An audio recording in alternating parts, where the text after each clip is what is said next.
Северна Македонија нема да ги признае резултатите од референдумите што се спроведува во 4 области во Украина кои се под целосна или делум на руска окупација. Ставот на македонската дипломатија е дека овие изјаснувања на граѓаните представуваат алиби на Москва за продолжување на агресијата. Официјално Скопје повторува позицијата. Русија ги крши принципите на меѓународното право и темелите на европската безбедносна архитектура. Рушењето на принципите на меѓународното право го ставаат светот под ризик на нови војни, на нови конфликти, на нови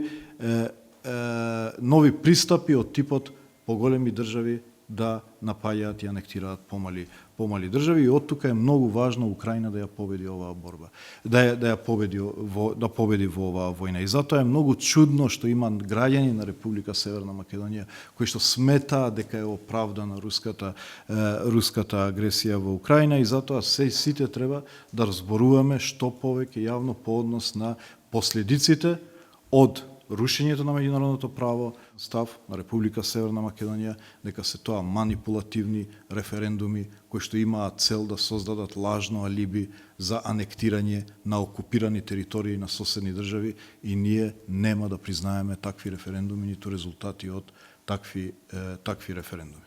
Османи потврди дека односите со Руската Федерација се на исклучително ниско ниво. Политичка комуникација нема. Тој не се сретнал со рускиот амбасадор во земјава. За нормализирање на релациите мора да прекине агресијата, вели шефот на дипломатијата. Не се исклучува опцијата за нови мерки во визниот режим по екзодусот на десетици илјади руски државјани кои бегаат од мобилизацијата. Република Северна Македонија нема донесена таква одлука. Ние имаме генерално визен режим со Руската Федерација и сметаме дека е тоа за сега доволен инструмент, меѓутоа во понатамошна координација се разбира може да се промени тој став во зависност како ќе биде развојот на настаните.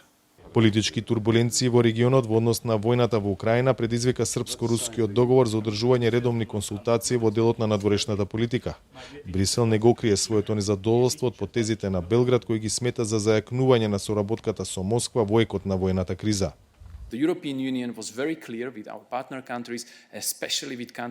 Европската унија беше многу јасна кон земјите партнери, особено кон државите кои се во пристапниот процес, а Србија е кандидатка за членство, дека во дадените услови односите со Русија не можат да продолжат со вообичаеното темпо, со овој режим кој изврши толку многу злосторства.